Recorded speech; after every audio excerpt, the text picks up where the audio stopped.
দর্শক এই যে আমাদের বাইমেল এক্সপ্রেস একতা এখনই কইলাম নামানো হইতেছে দর্শক। দেখেন দর্শক কিভাবে নামাইতেছে।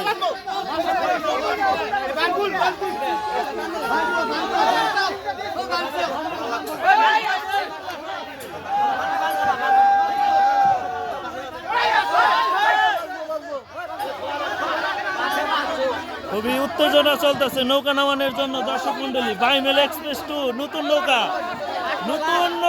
নামানো হইতেছে পানিতে দর্শক। এই বছরের নতুন নৌকা দর্শক না দেখলে মিস করবেন দর্শক।